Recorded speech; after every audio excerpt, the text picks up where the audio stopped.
Hello friends, మీరు చూస్తున్నారు Tech Guru YouTube channel. Current affairs date చూసుకుంటే 10వ తేదీది అలాగే 11వ తేదీది ఈ రోజు అయితే చూసుకుందాం. సో నిన్న కొంచెం వర్క్ ఉండి వీడియో అప్లోడ్ చేయలేకపోయాను. సో ఈ రోజు 10వ తేదీ 11వ తేదీకి సంబంధించి రెండు కరెంట్ అఫైర్స్ అయితే చూసుకుందాం. అలాగే ప్రతి ఒక్కరు వీడియో చూసే వాళ్ళు వీడియోని లాస్ట్ దాకా అయితే చూడండి. అలాగే ప్రతి ఒక్కరు ఈ వీడియోని అయితే లైక్ చేయండి. మీ సపోర్ట్ అయితే నేను కోరుకుంటున్నాను. కాబట్టి ప్రతి ఒక్కరు ఈ వీడియోని అయితే లైక్ చేసి అలాగే మీ మిత్రులు ఎవరైనా కాంపిటేటివ్ ఎగ్జామ్స్ కి ప్రిపేర్ అవుతుంటే వాళ్ళకి షేర్ చేయండి. ఇంకా మన ఛానల్ని సబ్స్క్రైబ్ చేసుకోకపోతే సబ్స్క్రైబ్ చేసుకోండి. టెలిగ్రామ్ గ్రూప్ కింద ఇవ్వడం జరిగింది, జాయిన్ అయ్యే వాళ్ళు జాయిన్ అవ్వండి.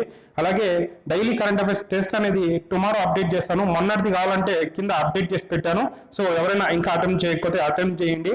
సో ఎంత మాత్రం మీకు గుర్తుంది అనేది డైలీ కరెంట్ అఫైర్స్ టెస్ట్ లాగా టెస్ట్ లో అయితే ఈజీగా అర్థమవుతుంది. సో లేట్ చేయకుండా 10వ తేదీకి సంబంధించి 11వ తేదీకి సంబంధించి కరెంట్ అఫైర్స్ అనేది ఇప్పుడు చూసుకుందాం. సో క్వశ్చన్ అయితే అడుగుతాను, ఆన్సర్ కామెంట్ చేయండి. ఆల్కహాల్ కలిగిన శానిటైజర్స్ ఏ దేశం నిషేధించింది? ఎగుమతులు చేయడానికి ఏ దేశం ఆల్కహాల్ కలిగిన శానిటైజర్స్ అనేది నిషేధించింది? ఆన్సర్ కామెంట్ చేయండి. డైలీ కరెంట్ అఫైర్స్ టెస్ట్ అనేది ఈ వీడియో కంప్లీట్ అయిన తర్వాత అటెంప్ట్ చేయండి. 10th అలాగే 11th టుమారో మార్నింగ్ అప్డేట్ చేసి మీకు పెడతాను. ఓకేనా? టెలిగ్రామ్ గ్రూప్ లో కూడా పెడతాను, అలాగే మన యూట్యూబ్ కమ్యూనిటీ ట్యాబ్ లో కూడా పెడతాను. ఇప్పుడు 10వ తేదీకి సంబంధించి ఫస్ట్ క్వశ్చన్ చూసుకుంటే ఈ వీడియోలో జీకే కొంచెం అవాయిడ్ చేస్తాను, ఎందుకంటే చాలా టైం అవుతుంది ఈ వీడియో తీసుకోవడానికి. సో అందువల్ల సో టుమారో నుండి రెగ్యులర్ గా జీకే కూడా నార్మల్ గా కరెంట్ అఫైర్స్ ఏదైతే కరెన్సీస్ ఉన్నాయో అలాగే క్యాపిటల్స్ అన్ని నార్మల్ గా వీడియోలో చెప్తాను. సో ఫస్ట్ క్వశ్చన్ చూసుకుంటే ప్రవాసీ రహత్ మిత్ర యాప్ ఏ రాష్ట్రం ప్రారంభించిందంటే ప్రవాసీ రహత్ మిత్ర యాప్ ని ఉత్తరప్రదేశ్ అయితే ప్రారంభించడం జరిగింది. ఏంటి ఈ ప్రవాసీ రహత్ మిత్ర యాప్ అని చూసుకుంటే దీన్ని ఉత్తరప్రదేశ్ ముఖ్యమంత్రి యోగి ఆదిత్యనాథ్ అయితే ప్రారంభించడం జరిగింది.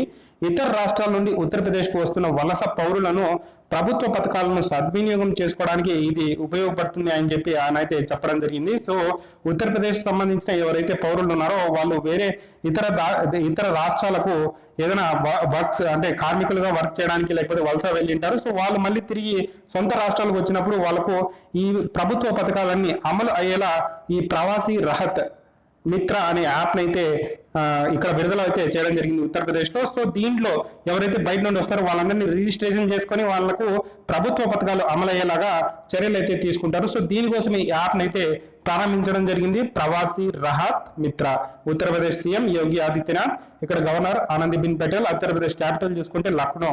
ఇప్పుడు సెకండ్ క్వశ్చన్ చూసుకుంటే మసూచి స్మాల్ పాక్స్, ఓకేనా? మసూచి అంటే ఇంగ్లీష్ లో స్మాల్ పాక్స్ నిర్మూలన 40వ వార్షికోత్సవం సందర్భంగా ప్రపంచ ఆరోగ్య సంస్థ WHO అలాగే ఐక్యరాజ్య సమితి పోస్టల్ ఏజెన్సీ ఏ రోజున స్మారక తపాలా బిల్లును విడుదల చేశాయంటే మే 9న రెండు కలిసి ఇక్కడ స్మారక తపాలా బిల్లును అయితే విడుదల చేయడం జరిగింది. సో ఇక్కడ మనం చూసుకుంటే నిన్నటికి అంటే మే 9వ తేదీకి ఈ మసూచి మన భారతదేశం నుండి అలాగే ప్రపంచం అంతా ఈ మసూచి నిర్మూలన చేసి 40 సంవత్సరాలు అయింది. సో దీనికి గుర్తుగా ఇక్కడ వరల్డ్ హెల్త్ ఆర్గనైజేషన్ అలాగే ఐక్యరాజ్య సమితి పోస్టల్ ఏజెన్సీ వాళ్ళు ఒక తపాలా బిల్లును అయితే విడుదల చేయడం జరిగింది. ఇక్కడ మీరు చూస్తున్నారు కదా, సో దీన్ని అయితే విడుదల చేయడం జరిగింది దాని గుర్తుగా. ఓకే, స్మాల్ పాక్స్ గుర్తుగా అంటే నిర్మూలన చేసి 40 సంవత్సరాలు అయింది దాని గుర్తుగా. ఓకేనా? ఐక్యరాజ్య సమితి అలాగే WHO వాళ్ళు మే 9న దీన్ని విడుదల అయితే చేయడం జరిగింది. Next question, online nations chess cup లో ఏ దేశం గెలుపొందింది అంటే చైనా అయితే గెలుపొందడం జరిగింది. ఆన్లైన్ నేషన్స్ కప్ అయితే ఇక్కడ నిర్వహిస్తున్నారు. ఓకే, సో ప్రస్తుత లాక్డౌన్ పరిస్థితిలో అన్ని దేశాలు చెస్ అయితే పోటీలు జరగాల్సింది, బట్ ఇక్కడ జరగట్లేదు కాబట్టి ఆన్లైన్ లో అయితే నిర్వహిస్తున్నారు. దీనికి సంబంధించి ఇక్కడ చైనా అయితే గెలుపొందింది. ఫస్ట్ ప్లేస్ చైనా అయితే తగ్గించుకునింది. దాంట్లో భారత్ ఎన్నో ప్లేస్ లో ఉంది ఏంటి అని చూసుకుంటే ఇందులో భారత్ 5వ స్థానం సరిపెట్టుకుంది. చైనా మొదటి స్థానంతో ఆన్లైన్ చెస్ ఛాంపియన్షిప్ అయితే అయ్యింది. రెండో ప్లేస్ చూసుకుంటే అమెరికా అయితే రెండో ప్లేస్ లో ఉంది. సో ఇక్కడ ప్రైజ్ మనీ దీనికి సంబంధించి చూసుకుంటే $1,80,000 ప్రైజ్ మనీ మొత్తం అన్ని టీంలకు కలిపి. సో ఫస్ట్ ప్లేస్ చూసుకుంటే చైనా గెలుపొందింది కాబట్టి చైనా వాళ్ళకు $48,000 అయితే ఇచ్చారు. సెకండ్ ప్లేస్ లో ఉన్న అమెరికాకు $36,000 అయితే ఇవ్వడం జరిగింది. ఇంకా third place, fourth place, fifth place, sixth place మొత్తం 6 టీంలు అయితే ఇక్కడ పోటీ పడ్డాయి. ఇక మిగతా టీంలు అన్నిటికీ $24,000, మన భారత్ కూడా $24,000 ప్రైజ్ మనీ అనేది దీంట్లో అయితే ఆన్లైన్ చెస్ ఛాంపియన్లు అయితే రావడం జరిగింది. భారత్ 5వ స్థానం, చైనా చూసుకుంటే మొదటి స్థానం అయితే గెలుపొందడం జరిగింది. నెక్స్ట్ క్వశ్చన్, అంతర్జాతీయ శక్తి సంస్థ ఇంటర్నేషనల్ ఎనర్జీ ఏజెన్సీ విడుదల చేసిన రిపోర్ట్ ఆధారంగా రోజు వినియోగించే విద్యుత్ డిమాండ్ అనేది ఎంత తగ్గింది అని చూసుకుంటే 15% విద్యుత్ డిమాండ్ అనేది తగ్గింది అని చెప్పి ఇంటర్నేషనల్ ఎనర్జీ ఏజెన్సీ అయితే గ్లోబల్ రిపోర్ట్ లో విడుదల చేయడం జరిగింది. సో ఆ రిపోర్ట్ లో చూసుకుంటే డైలీ మనం వినియోగించేదానికన్నా ప్రస్తుత పరిస్థితుల్లో ఒక 15% అనేది తక్కువగా వినియోగిస్తున్నాం అని చెప్పి అయితే ఇక్కడ రిపోర్ట్ అయితే రావడం జరిగింది ఇంటర్నేషనల్ ఎనర్జీ ఏజెన్సీ విడుదల చేసిన రిపోర్ట్ లో. నెక్స్ట్ క్వశ్చన్, 2020 మాతృ దినోత్సవం 2020లో మాతృ దినోత్సవం ఎప్పుడు జరుపుకుంటామంటే మే 10వ తేదీ అయితే నిర్వహించుకోవడం జరిగింది నిన్న. సో అమ్మల రోజు ఎప్పుడు జరుపుకున్నామంటే మే 10వ తేదీ అయితే నిర్వహించుకోవడం జరిగింది. ప్రతి సంవత్సరం ఒకే రోజున అయితే రాదు, ప్రతి సంవత్సరం మే 2వ ఆదివారం అనేది వస్తుంది. ఓకేనా, మే 2వ ఆదివారం మాతృ దినోత్సవం అనేది మనము జరుపుకుంటూ వస్తున్నాం. అలాగే మే 2వ శనివారం ఏం జరుపుకుంటామంటే వలస పక్షుల దినోత్సవాన్ని మే 2వ శనివారం అయితే జరుపుకుంటాము. దాన్ని ఇంగ్లీష్లో చెప్పాలంటే migratory birds, international migratory birds day అనేది మే 2వ శనివారం జరుపుకుంటాం. అలాగే మాతృ దినోత్సవం ఎప్పుడు జరుపుకుంటామంటే మే 2వ ఆదివారం అయితే జరుపుకుంటాము. ఇది ఫిక్స్డ్ డేట్ కాదు. సో ఎప్పుడైతే ఈ శనివారము ఎప్పుడైతే ఈ ఆదివారం డేట్ వస్తుందో ఆ డేట్ అయితే జరుపుకుంటాము. 2020లో చూసుకుంటే మే 10వ తేదీన జరుపుకోవడం జరిగింది. నెక్స్ట్ క్వశ్చన్, ఏ రాష్ట్రం మాస్కులు బహిరంగ ప్రదేశాల్లో వినియోగించకుంటే 1000 రూపాయల జరిమానా విధించిందంటే తెలంగాణ చూసుకుంటే ఒక చర్యనైతే తీసుకోవడం జరిగింది. ఎవరైతే పబ్లిక్ గ్యాదరింగ్స్ అలాగే పబ్లిక్ ప్లేసెస్ లో మాస్కులను ధరించకపోతే 1000 రూపాయల జరిమానా అయితే విధించడం జరిగింది. సో దీనికి సంబంధించిన జీవో కూడా రాష్ట్రంలో అయితే విడుదల అవ్వడం జరిగింది. సో ఇంకటి నుండి అక్కడ తెలంగాణలో మాస్క్ ధరించకపోతే బయట వెళ్ళినప్పుడు 1000 రూపాయలు జరిమానా. నెక్స్ట్ క్వశ్చన్, స్కూల్ పిల్లల మధ్యాహ్న భోజన పథకానికి సంబంధించి రేషన్ డోర్ డెలివరీ చేస్తున్న మొదటి రాష్ట్రం ఏది అంటే మన భారతదేశంలో మధ్యప్రదేశ్ మధ్యాహ్న పిల్లలకు సంబంధించి మధ్యాహ్న భోజనానికి సంబంధించిన రేషన్ మొత్తాన్ని ఎవరైతే పిల్లలు ఉన్నారో వాళ్ళందరికీ డోర్ డెలివరీ అనేది చేస్తుంది మధ్యప్రదేశ్. ఇక్కడ మధ్యప్రదేశ్ క్యాపిటల్ చూసుకుంటే భోపాల్. ఇక్కడ దాదాపుగా 66,27,000 పిల్లలకు దీంతో లబ్ధి చేకూరుస్తుంది అని చెప్పి మధ్యప్రదేశ్ ప్రభుత్వం అయితే మనకు ఇక్కడ చెప్తుంది. సో దీని ప్రకారం చూసుకుంటే మధ్యప్రదేశ్ లో 66,27,000 పిల్లలకు ఈ రేషన్ అనేది మధ్యాహ్న భోజన పథకానికి సంబంధించిన రేషన్ అనేది డెలివరీ అయితే చేస్తున్నారు. అలాగే మన భారతదేశంలో కూడా మొదటి రాష్ట్రం మధ్యప్రదేశే. ఓకే, నెక్స్ట్ క్వశ్చన్, అంతర్జాతీయ హాకీ సమాఖ్య అధ్యక్షుడిగా ఎవరు ఉన్నారు ప్రస్తుతం అని చూసుకుంటే నరీందర్ బత్రా, భారతదేశానికి చెందిన Narinder Batra present international hockey federation అంతర్జాతీయ హాకీ సమాఖ్య అధ్యక్షుడిగా అయితే ఉన్నారు. ఈయన కాల పరిమితి ఇప్పుడు ఎందుకు ఇది చెప్తున్నామంటే ఈయన కాల పరిమితి ఈ నెలతో అయితే ముగిసే అవకాశం అయితే ఉంది. బట్ కరోనా నేపథ్యంలో 1 సంవత్సరం రోజుల పాటు ఈయన కాల పరిమితిని అయితే పెంచడం జరిగింది. మే 2021 వరకు అయితే పెంచడం జరిగింది. ఓకే, ఎవరు ఆయన పేరంటే నరీందర్ బత్రా. CMAPP ఏ రాష్ట్రంలో ప్రారంభించారు రైతులు వ్యవసాయ అవసరాలకు అంచనా వేయడానికంటే ఆంధ్రప్రదేశ్లో అయితే CMAPP అనే యాప్ను అయితే ప్రారంభించడం జరిగింది. ఎవరి కోసం అంటే రైతుల వ్యవసాయ అవసరాల కోసం అంచనా వేయడానికి ఆంధ్రప్రదేశ్ రాష్ట్రంలో అయితే వేయడం జరిగింది. CMAPP అంటే comprehensive monitoring of agriculture price and product. ఓకేనా, CMAPP అంటే comprehensive monitoring of agriculture price and product. Okay, మీకు ఫ్రెండ్స్ మీకు ఒక క్వశ్చన్ అయితే ఒకటైతే చెప్తున్నాను. సో చాలా మంది అన్న మీరు చిన్న చిన్న క్వశ్చన్స్ పెడుతున్నారు, ఇట్లాంటి క్వశ్చన్స్ ఎగ్జామ్స్ లో అడగకపోవచ్చు కదా, ప్రెసెంట్ అలా అడగడం లేదు కదా అని చెప్పి అడుగుతున్నారు.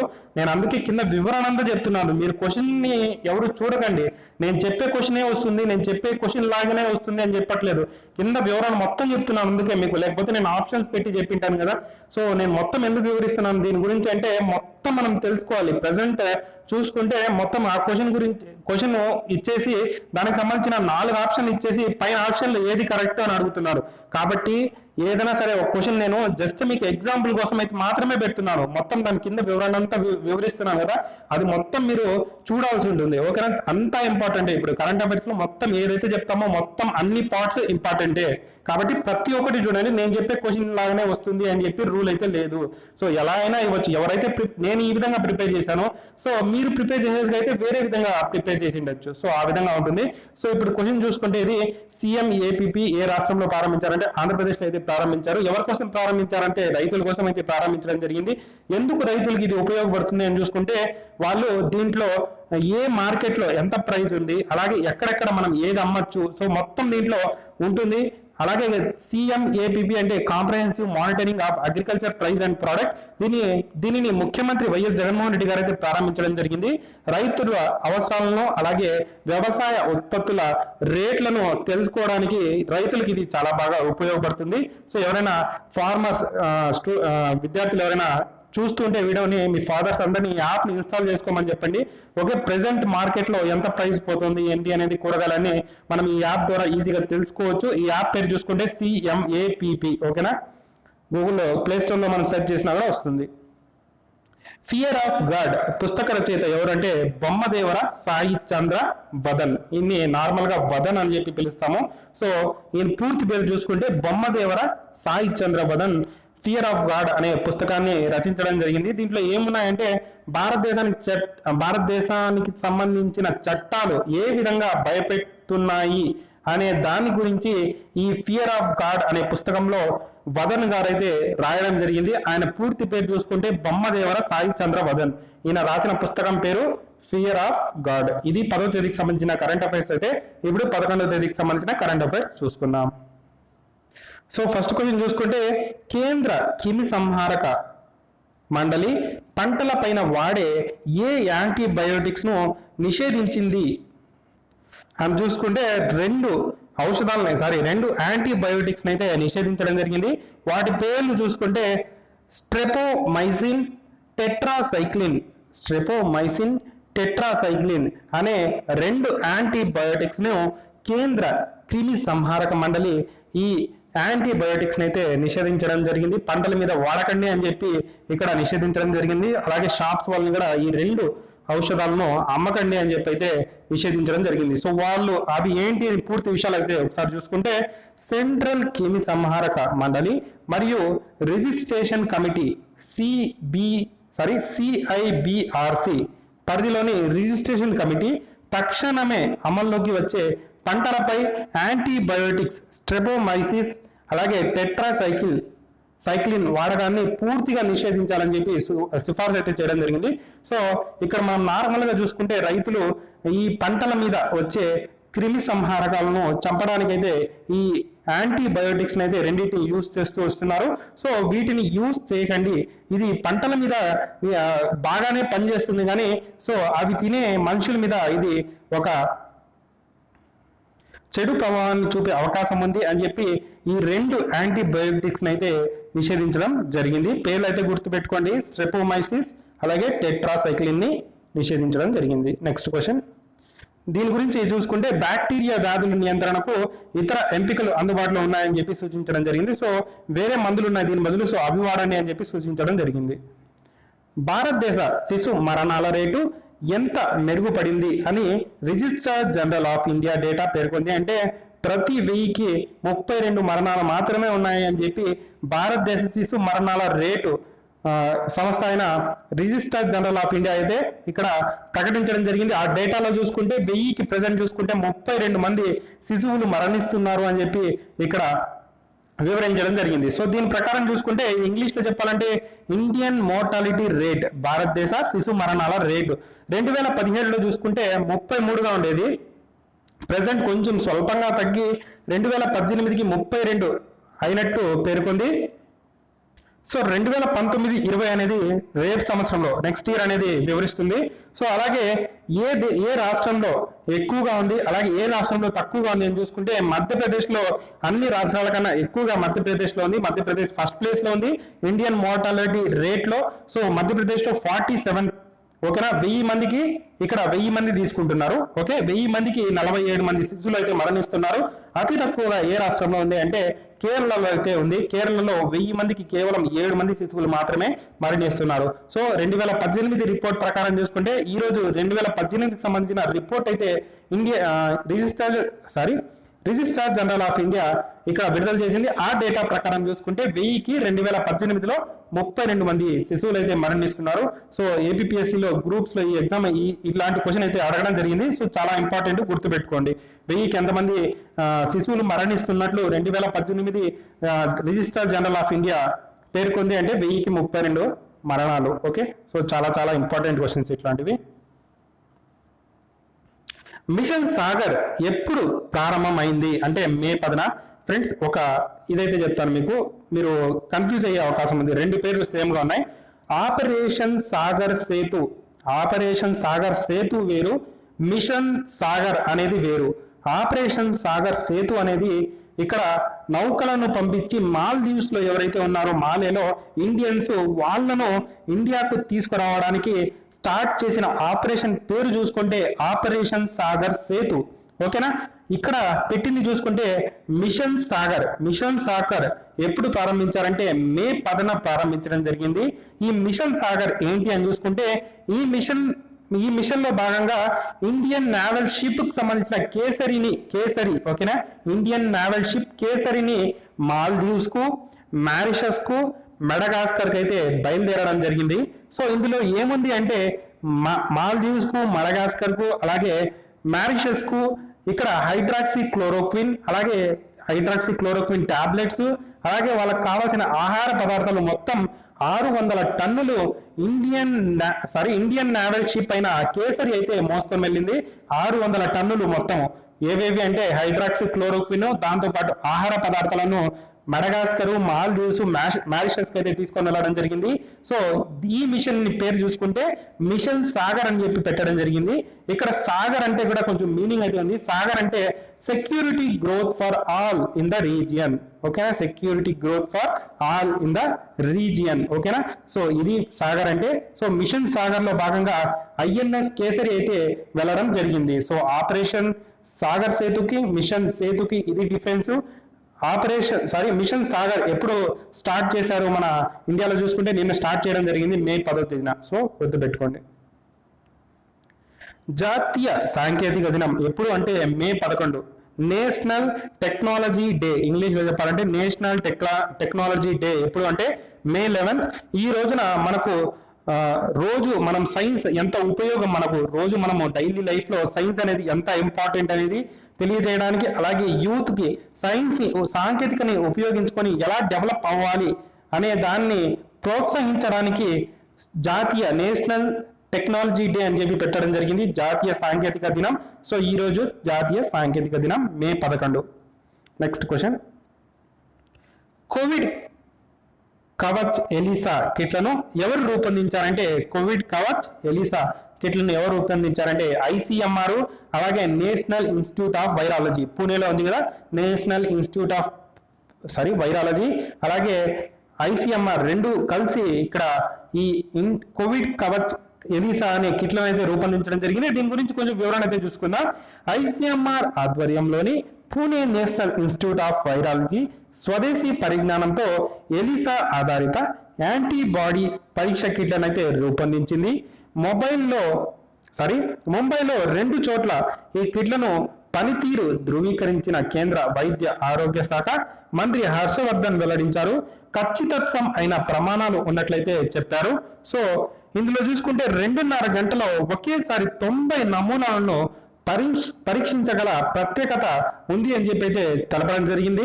అలాగే దీంట్లో అతి తక్కువ ధర, అతి వేగంగా ఫలితాలు అయితే వస్తున్నాయని చెప్పి అయితే కూడా చెప్పడం జరిగింది.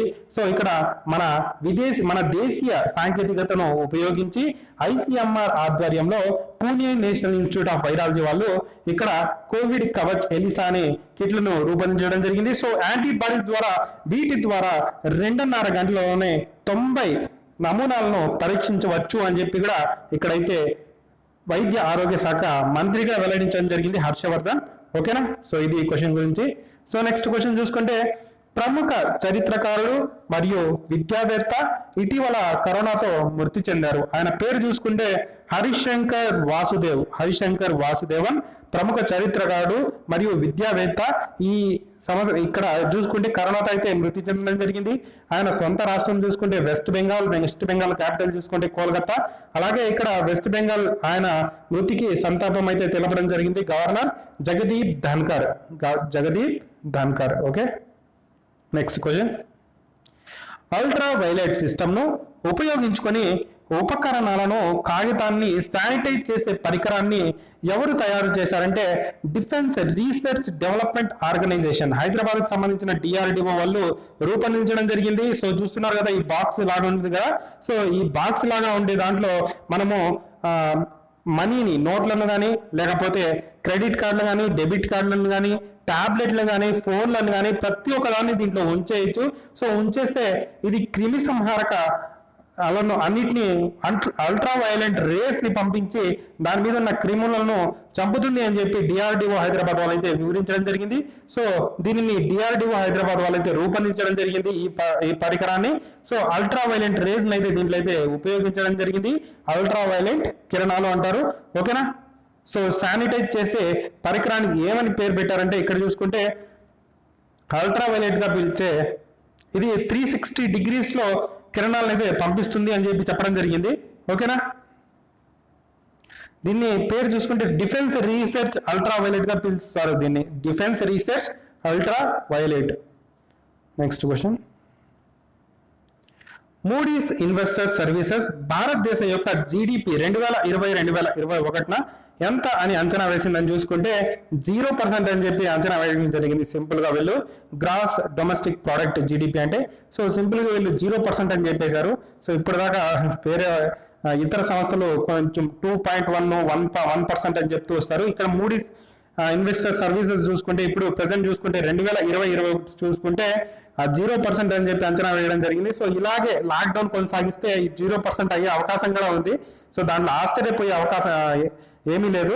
ఓకే, వీళ్ళు చెప్పినట్టు ఈ లాక్డౌన్ అయితే ఇంకో 6 months కన్నా పొడిగిస్తే ఈ 0% అవుతుంది అని చెప్పి ఈ రోజు చాలా మంది విద్యావేత్తలు, ఆర్థిక సంస్థలు కూడా తెలపడం జరిగింది. సో వీళ్ళు చెప్పిన అంచనా కరెక్ట్ అవ్వాలి అంటే ఇంకో 6 months కన్నా ఇలాగే లాక్డౌన్ అయినా కంటిన్యూ అయిందంటే ఇండియాకి సంబంధించి GDP గ్రాస్ డొమెస్టిక్ ప్రోడక్ట్ అనేది 0% అనేది అయ్యే అవకాశం ఉంది 2020-2021 సంబంధించి. ఈ మూడీస్ ఇన్వెస్టర్ సర్వీసెస్ అనేది అమెరికాకు సంబంధించిన ఆర్థిక మరియు వ్యాపార సంస్థ. Okay, next question. ఇటీవల గైర్సైన్ అనే నగరాన్ని వేసవ రాజధానిగా ప్రకటించిన రాష్ట్రం ఏది అంటే ఉత్తరాఖండ్ వాళ్ళు గైర్సైన్ అనే నగరాన్ని ఇక్కడ వేసవి సమ్మర్ సంబంధించి రాజధానిగా అయితే పెట్టుకోవడం జరిగింది. సో ప్రజెంట్ చూసుకుంటే 2 రాజధానులు ఉత్తరాఖండ్కి, డెహ్రాడూన్ అండ్ గైర్సైన్ అనేది వేసవి రాజధాని. రాష్ట్రీయ ఈ మార్కెట్ సర్వీసెస్ అనే ఈ ట్రేడింగ్ ప్లాట్ఫామ్ ను ప్రారంభించిన రాష్ట్రం ఏది అంటే కర్ణాటక. ఓకేనా. So daily current affairs test అనేది ప్రతి ఒక్కరు అటెంప్ట్ చేయండి. ఇక్కడ ఈ క్వశ్చన్ చూసుకుంటే రాష్ట్రీయ ఈ మార్కెట్ సర్వీసెస్ అనే ఈ ట్రేడింగ్ ప్లాట్ఫామ్ ను ప్రారంభించింది కర్ణాటక రాష్ట్రం. ఓకే, సో ఈ వీడియోని ప్రతి ఒక్కరు లైక్ చేయండి ఫ్రెండ్స్. సో చాలా మంది డిమాండ్ అయితే ఉంటుంది నాకు డైలీ ఈ కరెంట్ అఫైర్స్ క్విక్ రివ్యూ చేయండి అని చెప్పి. ఒకసారి ఇప్పుడు 10వ తేదీ అలాగే 11వ తేదీకి సంబంధించిన క్వశ్చన్స్ అన్ని క్విక్ రివిజన్ అయితే చూసుకుందాం. ప్రవాసీ రహత్ మిత్ర ఏ రాష్ట్రం ప్రారంభించిందంటే యాప్ ఉత్తరప్రదేశ్. మసూచికి సంబంధించి 40 సంవత్సరాల వార్షికోత్సవం సందర్భంగా WHO అలాగే ఐక్యరాజ్య సమితి యూనియన్ నేషన్స్ మే 9వ తేదీన ఒక పోస్టల్ స్టాంప్ అయితే విడుదల చేయడం జరిగింది. ఆన్లైన్ నేషన్స్ చెస్ కప్ లో చైనా అయితే మొదటి స్థానం దక్కించుకుంది, భారత్ 5వ స్థానము. అంతర్జాతీయ శక్తి సంస్థ IEA విడుదల చేసిన రిపోర్ట్ లో రోజు వాడే విద్యుత్ కన్నా 15% తగ్గిందని చెప్పి చెప్పడం జరిగింది. 2020 అమలు రోజు మాతృ దినోత్సవం అమలు రోజు అనొచ్చు, ఏదైనా అనొచ్చు. సో దీన్ని ఎప్పుడు జరుపుకుంటామంటే 2020లో మే 10వ తేదీన జరుపుకోవడం జరిగింది. ఏ రాష్ట్రం మాస్కులు బహిరంగ ప్రదేశాల్లో వినియోగించకుంటే ₹1000 జరిమానా విధించిందంటే తెలంగాణ. స్కూల్ పిల్లల మధ్యాహ్న భోజనానికి సంబంధించిన రేషన్ ఇంటికే డెలివరీ చేస్తున్న రాష్ట్రం ఏది అంటే మధ్యప్రదేశ్. అంతర్జాతీయ హాకీ సమాఖ్య ప్రెసెంట్ చీఫ్ గా ఎవరున్నారంటే అధ్యక్షుడిగా ఎవరున్నారంటే ఇండియాకి సంబంధించిన నరేంద్ర బత్రా. CMAPP యాప్ ను ఎవరు విడుదల చేశారంటే ఆంధ్రప్రదేశ్ రాష్ట్రం. ఫియర్ ఆఫ్ గాడ్ పుస్తక రచయిత ఎవరు అంటే వదన్. పూర్తి పేరు బొమ్మదేవర సాయి చంద్ర వదన్. కేంద్ర క్రిమి సంహారక మండలి పంటలపైన వాడే ఏ యాంటీబయాటిక్స్ ని నిషేధం విధించిందంటే స్ట్రైపోమైసిన్ టెట్రాసైక్లిన్.